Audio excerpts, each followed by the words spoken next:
Champaign County, Illinois. Deed of easement, recorded June 9, 1971.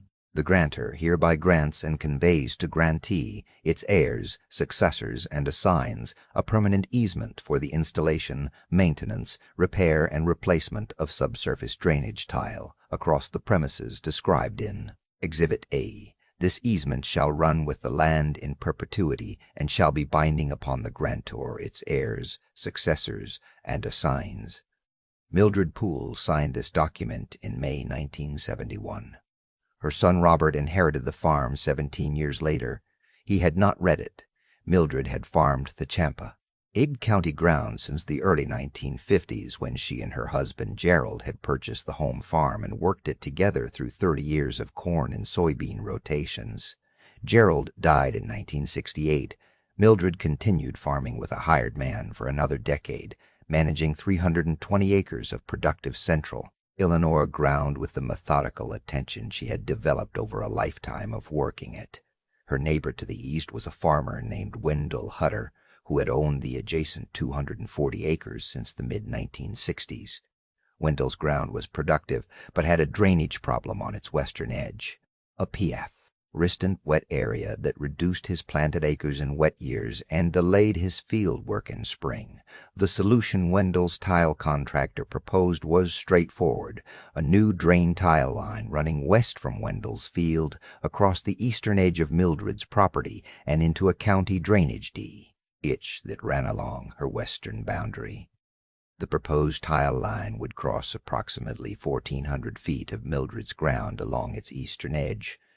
The line would run at 4-foot depth.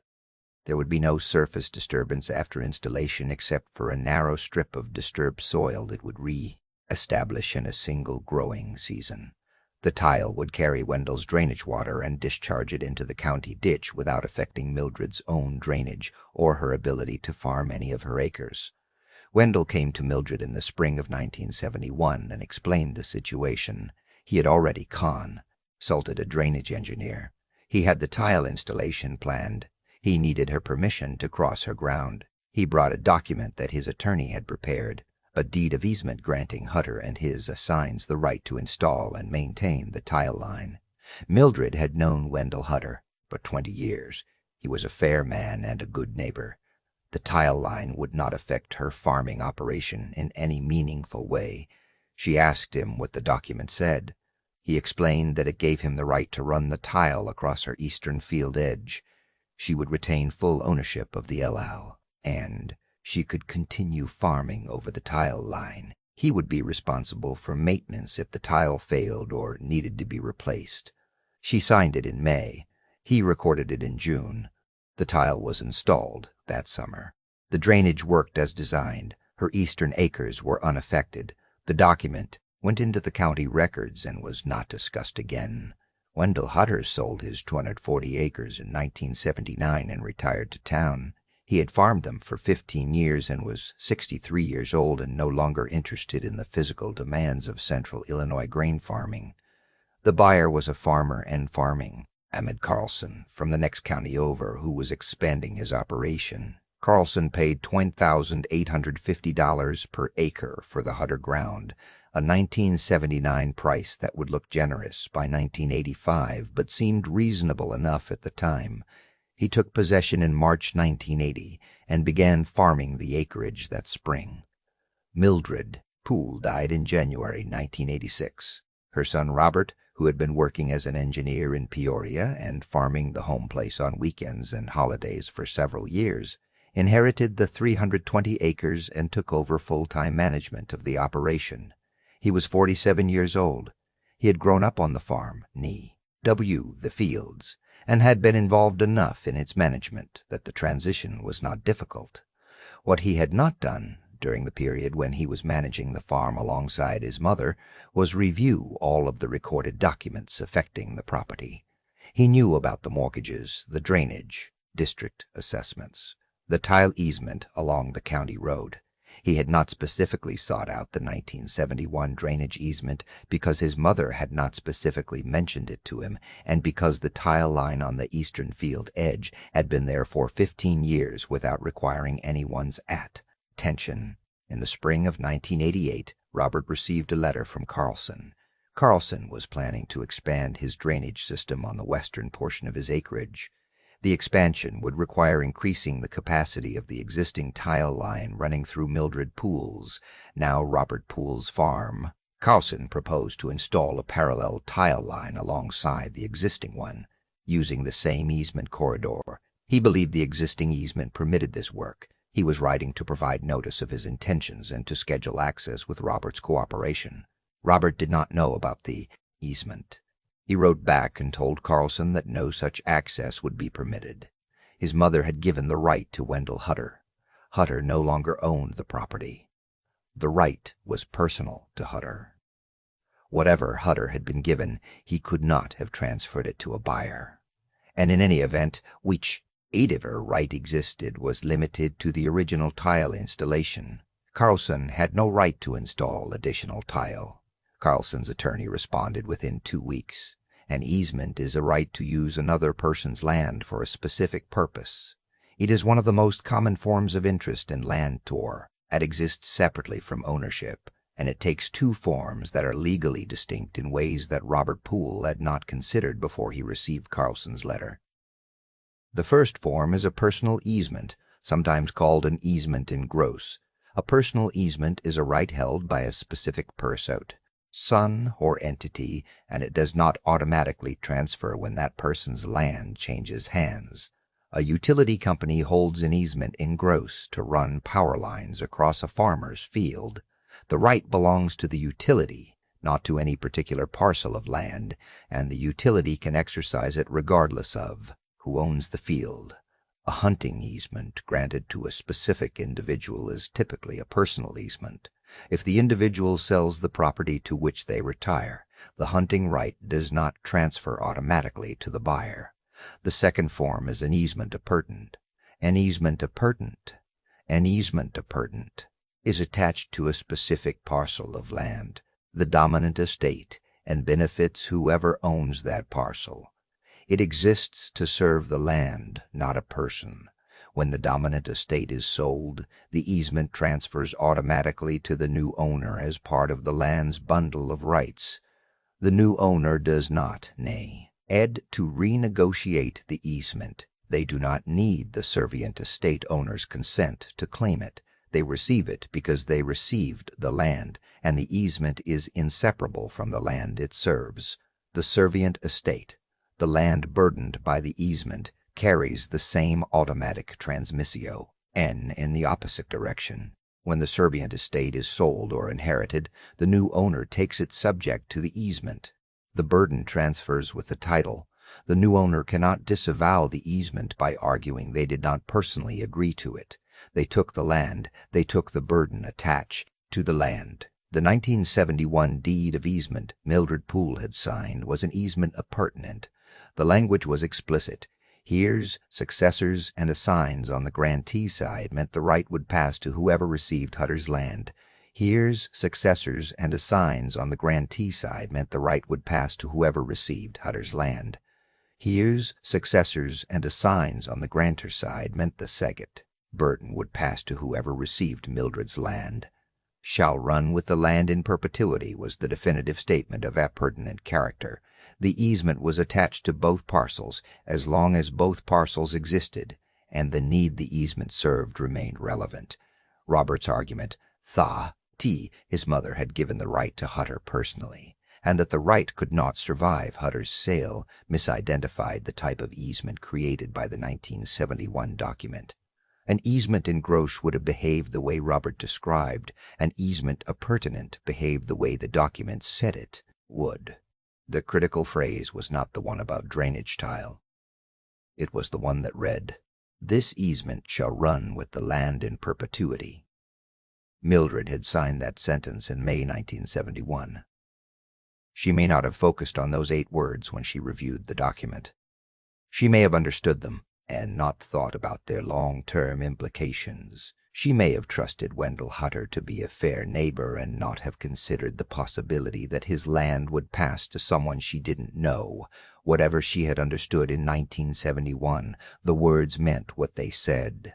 The easement ran with the L, and It had run with Hutter's land to Carlson in 1979. It would run with Mildred's land to Robert in 1986. Carlson's attorney's letter addressed both of Robert's objections in sequence. The first objection, that the easement was personal to Hutter, was answered by the document language.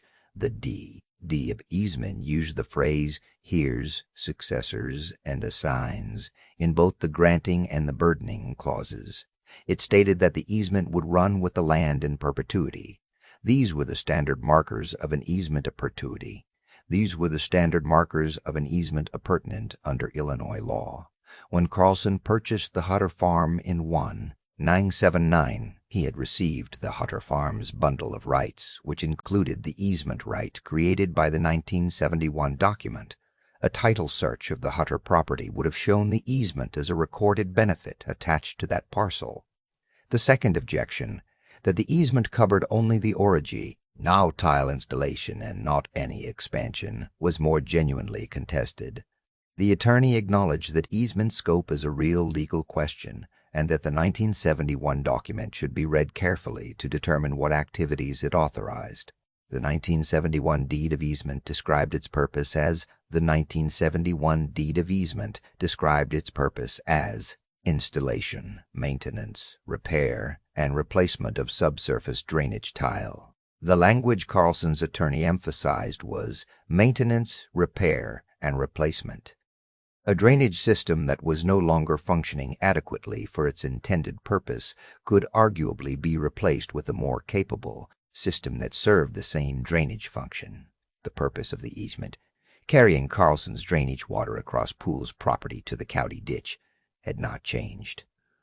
The capacity needed to achieve that purpose had changed, because Carlson was farming more acres and generating more drainage while Robert's attorney, when Robert retained one, had a different reading. The original easement described a specific tile line along a specific path.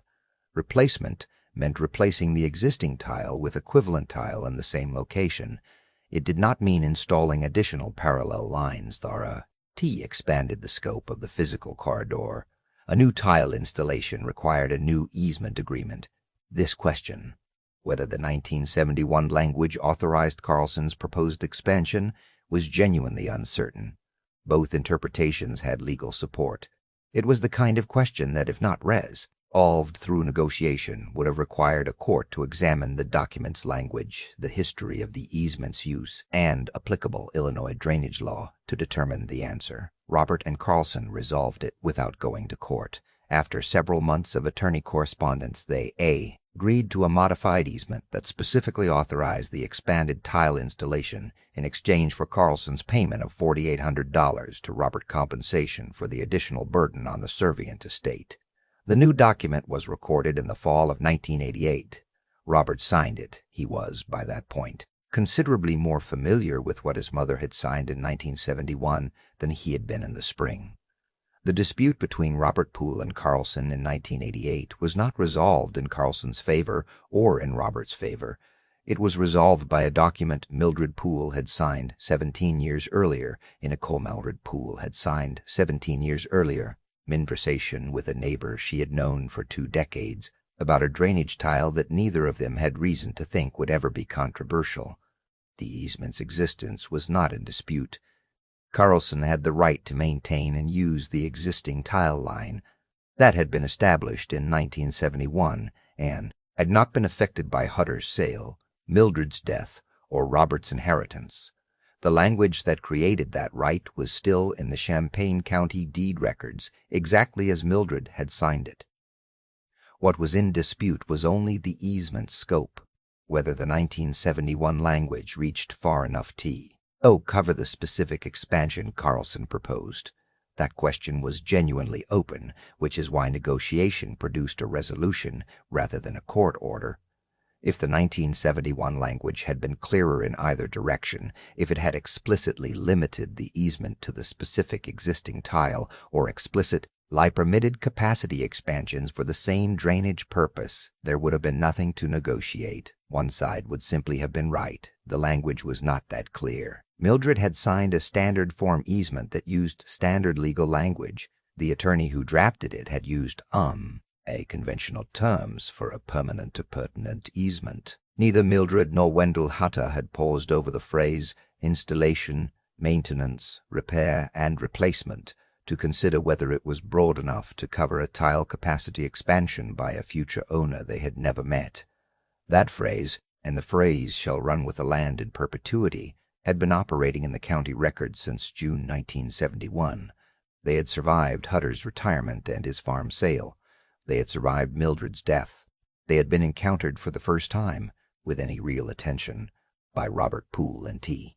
The spring of 1988, when a letter from a neighbor he had barely met arrived and told him his land was subject to something he had not known was there. The 1971 language had not changed. The land had changed. The Nainirwan language had not changed. The land had changed hands. The neighbors had changed. The drainage need had grown. The easement ran with the land.